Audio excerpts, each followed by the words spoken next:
네, 다양한 분야의 전문가분들 모시고요. 인사이트를 구하는 시간입니다. 네, 오늘 밤에 시작되는 미국의 암 연구학회, 한국 바이오 기업들의 연구 결과 발표가 예정되어 있습니다. 주가 상승에는 또 어떻게 동력으로 작용을 할지에 시장에 관심이 모아져 있는데요. 암 종복을 위한 연구 개발 어디까지 와 있는지, 또 글로벌 자금들이 몰리는 유망 기술은 무엇인지 알아보도록 하겠습니다. 분자세포 생물학 박사시면서 현재 바이오 투자 벤처 캐피털 상무로 또 심사역으로 활동하고 계시는 심수민 파트너스 인베스트먼트 상무 모셨습니다. 어서 오십시오. 네, 안녕하십니까. 네, 이렇게 사석이 아닌 스튜디오에서 뵈니까요. 더 새롭고 더더욱 반갑습니다. 네. 오늘은 직함을 저희 상무님으로 좀 가져볼까요? 네, 알겠습니다. 예. 네, 미국 암연구학회 오늘부터 엿새 일정으로 올란도에서 개최가 됐는데요. 저희 상무님이 미국에서 박사 그리고 포스닥을 하셨잖아요. 미 암연구학회 같은 경우에는 학계에서도 많이 가나요? 아니면 주로 그 바이오테크들이 연구 발표를 하는 자리인가요? 좀 소개 부탁드리겠습니다. 네, 알겠습니다. AACR이라는 학회는 이제 주요 암 학회 중에 하나인데요. 주로 이제 이름에서도 알 수 있듯이 좀 초기 연구 결과를 발표하는 것이고요. 전임상, 초기 임상까지 발표합니다. 그래서 사실 학교에서도 많이 가는데 바이오 기업들도 많이 참여를 하고 있습니다. 6월에 있을 아스코는 임상 중심으로 발표를 하기 때문에 AACR과 좀 차별화가 됩니다. 국내 바이오 기업들 같은 경우에는 주로 이제 초기 임상까지 자체적으로 진행하는 경우가 많기 때문에 이번 AACR에서 굉장히 발표를 많이 하고요. 그 국내 회사들의 성과를 좀 알 수 있는 그런 기회이기도 합니다. 외부에 지금 알려진 것만 해도 한 40개 회사가 발표를 하는 걸로 되어 있습니다. 포스터나 이제 다른 방식으로 발표를 하게 됩니다. 네네. 사실 요즘 암 하면은 어느 가정에서나 암으로 돌아가신 분들이 다 찾아볼 수 있을 정도로 발병률이 높은데요. 인류 최대 수건 사업 중에 하나가 이제 암 정복이 됐습니다. 자, 항암 치료 기술 어디까지 왔을까요? 사실 암이라는 거는 이제 여러 가지 이유, 노화나 유전이나 환경 여러 가지 이유 때문에 세포가 비정상적으로 변해서 이제 과다 증식하는 그런 질환인데요. 네. 이제 보통은 이제 수술을 하게 되죠. 그리고 방사선 요법도 하게 되고 이제 항암제 치료도 합니다. 그런데 이제 요즘에 좀 항암 치료 기술들이 많이 나아져서 생존율은 많이 올라가고 있는데 사실 좀 통계로 보시면 국내의 경우에서 일반인 대비 상대 생존율이라는 평균으로 보시면은 5년 상대 생존율인데요. 90년대에는 한 40%밖에 되지 않았습니다. 이 상대 생존율이라는 거는 일반인이 100%였을 때 5년 동안 잘라서 계산을 한 건데 100%였을 때 40% 정도밖에 되지 않았는데 최근에 조사한 결과를 보면은 70% 이상으로 올라갔습니다. 상당히 올라갔고요. 근데 다만 이제 암종별로 굉장히 다르다는 게 한계가 있습니다. 췌장암 이런 것들은 아직도 10%, 20%대에 불과하고 그리고 이제 재발이 되는 경우에는 기존 치료제가 전혀 듣지 않는 불응성인 경우가 많아서 치료가 굉장히 어렵습니다. 그러다 보니까 항암제 개발이라는 게 이제 앞으로도 계속 되어야 할 그런 과제이고요. 그래서 오늘은 좀 항암제를 좀 소개를 드리려고 하는데 1세대부터 좀 말씀을 좀 드려보겠습니다. 네네. 항암제. 자, 그러면 암을 치료할 때 쓰는 항암제 1세대부터 지금은 어느 세대 3세대 지금 아이돌은 4세대까지 나왔다고 그러는데 4세대까지 나왔나요? 아니면 3세대 정도까지? 저는 일단 3세대까지로 말씀을 드리겠습니다. 알겠습니다. 4세대는 아직 다 같이 동의하는 게 없어서 여러 가지 후보군이 있다 정도로만 말씀하시면 될 것 같고 1세대는 이제 세포독성 항암제라고 빠르게 증식하는 세포를 죽이는 항암제 약물입니다. 그래서 암이 빠르게 증식하니까 되게 효과적으로 암을 사멸을 시킬 수 있는데 문제는 정상 세포도 빠르게 분열하는 세포가 있는데 이런 세포들조차도 죽이게 되기 때문에 부작용이 좀 심합니다. 그래도 이제 굉장히 저렴하고 효과가 좋다 보니까 지금도 사용이 되고 있고요. 2세대는 이제 표적 항암제라고 해서 암에 특이적으로 작용하는 항암제이고요. 2000년대부터 사용되기 시작했고 아무래도 세포독성 항암제의 단점을 극복을 할 수가 있겠죠. 근데 이제 세포 이런 항암제 형태로 좀 살펴보면은 저분자 합성 약물과 항체 치료제로 많이 개발이 됩니다. 아, 벌써부터 어려운 용어들이 나오고 있습니다. 네. 자, 저분자 합성 항암제와 네. 항체 치료제 이렇게 구분이 된다고 말씀해 주셨고요. 네, 맞습니다. 그 저분자 합성 약물은 뭐 어려울 게 없고요. 뭐 평소에 보시는 대부분의 약물이 저분자 합성 약물이다 이렇게 그냥 생각하시면 될 정도입니다. 뭐 보통 뭐 감기약이나 뭐 콜레스테롤 네네. 약이나 이런 것들이 뭐 분자량이 작은 화합물이고요. 네. 그다음에 이제 항체는 조금 어려우실 수가 있는데 몸에 이미 항체라는 면역 물질이 존재를 하는데 요거를 잘 질병 치료제로 만든 인공적인 항체입니다. 그래서 특징이 이제 분자량이 크고 고분자이고 이제 소위 세포 외부의 세포에서 생산을 하는 바이오 의약품입니다. 표적에 굉장히 특이적으로 잘 결합하는 이런 특징을 가지고 있습니다. 그래서 이 두 가지가 장단점이 있다 보니까 둘 다 많이 사용이 되고 있고요. 그 앞서 말씀드린 세포 독성 항암제는 형태상으로 보면 저분자 합성 약물이라고 볼 수가 있습니다. 그리고 이제 드디어 3세대는 그 면역 항암 치료제라고 해서 굉장히 좀 많이 들어보셨을 수도 있는데 그 2011년부터 나오기 시작했고요. 주요한 항암제로 자리를 잡았습니다. 이 제품 같은 경우에는 몸 안의 암에 대한 면역 반응을 유도를 해서 암을 죽이는 치료제이고요. 형태로 보면은 항체 치료제 상당히 많고요. 그 면역 세포 치료제도 많습니다. 그리고 가장 유명한 면역 항암제는 PD-1이라는 것을 타깃으로 하는 항체 치료제 네. 키투르다인데 작년 매출이 27조 원에 육박합니다. 키투르다. 네. 네. 그래서 지금은 현재 1세대, 2세대, 3세대 모두 다 사용이 되고 있고요. 또 면역 항암제를 좀 더 효과적으로 사용하기 위해서 병령 투여요법이라는 것이 많이 개발이 되고 있습니다. 또 다른 종류의 항암제랑 시너지를 보려고 하는 것이고요. 네네. 그리고 이제 신기술들이 많이 있으니까 기존에 있는 제품들을 좀 업그레이드 해보려는 노력들도 있습니다. 최고의 실력자들이 굉장히 어려운 개념을 쉽게 설명해 주신다고 하는데요. 저도 감이 잡힐 정도니까요. 네, 아주 설명을 잘 해주신 것 같습니다. 자, 제약 바이오 업계에서 현재 지금 유망하게 떠오르는 항암제 기술 관련된 얘기도 좀 듣고 싶거든요. 네, 그 뭐 여러 기술들이 워낙 많긴 네. 하지만 좀 오늘은 제가 말씀드리고 싶은 게 ADC, 엔티바디 드럭 컨주게이트 항체 약물 접합제입니다. ADC, 네. 네, 어떤 기술일까요? 예, 저기 그림을 보시면 저렇게 뚱뚱한 Y자 모양이 항체입니다. 아, 네네. 네네. 그리고 옆에 조그맣게 동그랗게 붙어 있는 게 저분자 합성 약물입니다. 약물이고요. 그리고 네. 선으로 연결이 되어 있는데 이걸 링커라고 부릅니다. 네네.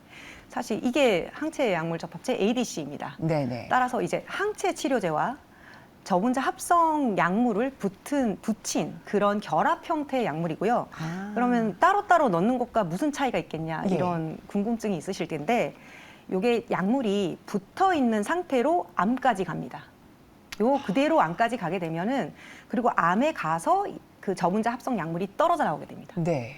그러면 어떤 효과가 있느냐? 약물이 몸 전체를 돌아다니면서 부작용을 일으킬 수 있는데 전신 부작용이 적고요. 그리고 이제 암에 가서 집중적으로 공략하기 때문에 두 가지를 따로따로 쓰는 것보다 좀 더 효과가 좋습니다. 부작용이 적고 또 암에 특이적으로 반응을 해서 더 공약을 잘한다 이런 네. 말씀으로 이해를 했습니다. 자, 그러면 지금 어떤 기업들이 좀 관련이 있을까요? 기술은 소개를 해주셨는데. 네. 이제 글로벌 선두 기업으로는 시애틀 지네틱스라고 예전에 부르던 시젠, 지금은 이제 시젠이라는 기업이고 이뮤노젠, 제넨텍, 길리어드, 뭐 다이치 산교 같은 회사들이 있고요. 네네. 현재까지 지금 총 12개의 제품이 미국 FDA의 승인을 받았습니다. 제가 이제 표로 준비를 좀 했는데요. 뭐 물론 그 중에 하나는 이제 최근에 철회가 되긴 했지만 일단 12개가 FDA 승인을 받은 기록이 예. 있고요. 첫 번째 제품이 2000년에 승인을 받았는데 좀 보시면 8개나 되는 제품이 2019년 이후에 승인을 받았습니다. 그래서 기술이 굉장히 오래됐는데 실제 상용화는 최근부터 일어났다 이렇게 보시면 될 것 같고 오, 네네. 또 제가 하이라이트를 해놓은 그 두 개가 있는데 이게 물론 이제 ADC를 뭐 완전히 새로운 제품을 개발할 수도 있지만 특징이 이제 기존에 있는 항체 치료제를 업그레이드 할 수 있는 방법이 되기도 합니다. 그래서 허셉틴이라는 유방암 치료제가 어차피 굉장히 많이 팔리고 있었어요. 네네. 그래서 이게 헐투 타겟 유방암 치료제인데 이 허셉틴을 그 ADC와 한계 캐사일라와 에너투입니다.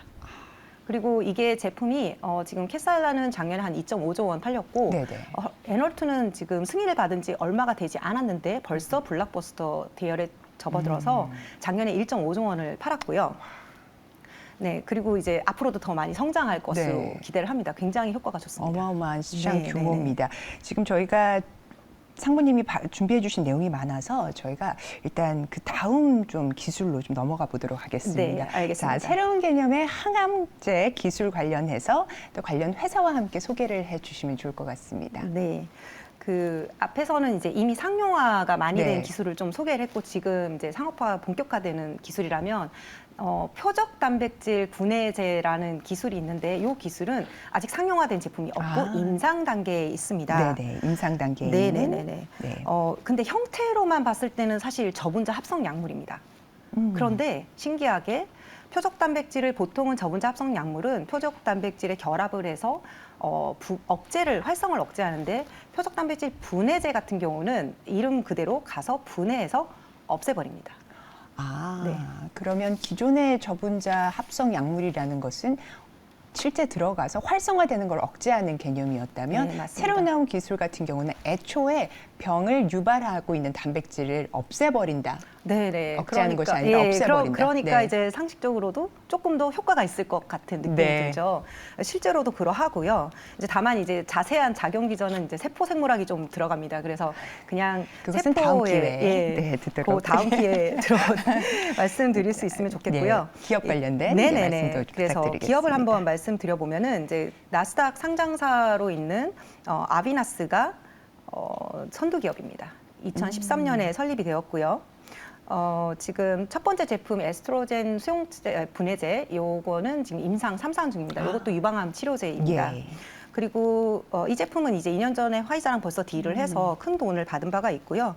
또 다른 회사는 이제 카이메라 테라피릭스라는 회사가 있고 요거는 2015년에 설립됐고 지금 현재 2상을 진행 중입니다. 요거는 이제 면역 질환 치료제인데 요게 꼭 표적 단백질 분해제가 항암제에 제일 많이 적용이 되고 있지만 꼭 여기만 적용되지는 않는다 이런 말씀을 드리고 싶고 그 딜도 뭐 계속 나오고 있는데 뭐 지난주에만 해도 벌써 머크가 프락시젠이라는 회사와 3조 원 이상의 공동 개발 딜을 한 바가 있습니다. 네, 계속적으로 새로운 소식들이 나오고 있는데요. 표적 단백질 분해제라는 새로운 기술에 대한 말씀까지 주셨습니다. 저희 상무님이 현재 지금 바이오 VC의 심사역으로 계시기 네, 때문에요. 맞습니다. 우리나라 바이오테크들의 기술력 누구보다 좀 잘 알고 계실 텐데요. 미국 중심으로 한 글로벌 탑티어 바이오테크 비해서 지금 현재 한국 바이오테크들의 기술력은 어느 정도 와 있다고 볼 수 있을까요? 뭐 팔은 안으로 굽으니까 좋다고 얘기를 하고 싶지만 뭐 현실적으로는 아무래도 개발 시작 시점이나 자본력으로 봤을 때 저희가 후발주자이긴 합니다. 그럼 현실은 인정을 해야 되고 이제 다만 이제 이런 신기술 같은 경우에는 선두주자가 겪는 어려움이 있습니다. 시행착오를 계속 겪어야 되고 네. 그러니까 ADC 제품 같은 경우도 2000년에 첫 번째 제품이 나왔는데 2019년이 되어서야 8개 제품이 쭈르륵 나왔잖아요. 네, 이제 20년 걸렸네요. 이런 점들이 네. 이제 신기술 개발의 어려운 점을 이제 반증을 하는 것이고 따라서 저희가 좀 해볼 수 있는 거는 후발주자로서 시행착오를 좀 앞에서 잘 모니터링을 해서 줄여가면서 효율적으로 개발한다는 점 이렇게 하게 되면 저희도 꽤 좋은 제품을 만들 수 있다 말씀드릴 수 있고 네. 또 이런 제가 소개드린 이런 기술 같은 경우는 적용 분야가 굉장히 광범위하기 때문에 네. 뭐 선도 기업이 모든 것을 다 할 수는 없습니다. 그래서 저희가 또 나름의 분야를 찾아서 할 수가 있고요. 그리고 뭐 어느 정도 수준이냐고 물어보시면 예시로 좀 말씀드려야 될 것 네, 같은데 ADC 같은 경우는 많은 분들이 아시는 레고캠이 이제 국내 대표 주자입니다. 코스닥 상장사이고 이 회사가 아까 캐사일라와 그 에너투라는 제품, 그 시판 제품, 그거와 비슷한 제품을 개발을 해서 중국 제약사에 2015년에 기술 이전을 했는데요. 근데 그 제품이 이제 중국 쪽에서 계속 개발이 돼서 최근에 3상에 들어갔습니다. 그래서 저희도 열심히 따라가고 있고 그리고 또 레고캠 같은 경우는 작년에 글로벌 제약사인 암젠과 또 1.6조 원의 공동 개발 딜을 해서 뭐 우리나라 기술도 상당히 글로벌에서 인정을 받고 있다. 이렇게 이해를 하시면 될 것 같고 뭐 표적 단백질 분해제는 뭐 아직은 임상 단계이고 저희도 이제 국내 선두 기업들 같은 경우에는 내년 정도에 좀 임상을 좀 진입할 수 있을 것 같습니다. 네, ADC 관련해서 레고캠 말씀을 해주셨는데요.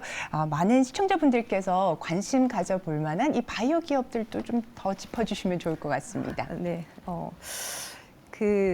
이제 한국이 사실 저분자 합성 약물을 꽤 잘합니다. 메드캠이라고 의학화학 분야가 강하고 또 잘 아시지만 삼성바이오나 셀트리온 같은 회사들이 또 항체 치료제를 잘 하고 있기 때문에 저희가 뭐 ADC 같이 항체랑 저분자 약물이 결합된 형태라든지 아니면 저분자 약물의 변형된 형태인 표적 단백질 분해제 같은 경우는 저희가 잘 할 수가 있고요. 그리고 레고캠 이에 ADC 회사로는 뭐 알테오젠도 좀 하고 있고 비상장 회사로 피노바이오, 인투셀, 에티스 같은 회사가 있습니다. 그리고 중요한 게 삼성바이오가 ADC로 이제 진출을 하거든요. 그래서 내년부터는 ADC 항체 치료제 이외에 ADC 치료제도 생산이 내년부터 가능합니다. 그리고 바로 이번 주에 삼성바이오 쪽에서 펀드를 통해서 스위스 아리라스 바이오라는 ADC 회사에 투자를 집행을 했습니다. 네네. 그리고 셀트리온도 뭐 질 수가 없죠. 셀트리온도 항체 바이오 시밀러 제품을 개발하고 있기 때문에 이 제품들을 좀 ADC화를 하면 신약이 될 수가 있습니다. 그래서 셀트리온도 이제 출자한 펀드를 통해서 영국의 익수다 세라퓨릭스라는 회사에 대규모 투자를 했었고요. 그리고 지금 뭐 최대 지분을 많이 가지고 있습니다. 네. 시간이 지금 너무 아쉬운데요. 사실 지난 4년 동안 저희 심상무님께서 하루도 빼놓지 않고 SNS를 통해서 바이오 업계 뉴스를 또 전하고 있습니다. 텔레그램에서 글로벌 바이오 헬스케어 뉴스라고 검색하시면요. 여러분들께서도 업계 뉴스 확인하실 수 있습니다. 오늘 인터뷰는 시간 관계상 이 정도로 마무리하고 다음에 또 모시도록 하겠습니다. 꼭 좀 나와주십시오. 예, 감사합니다. 감사합니다.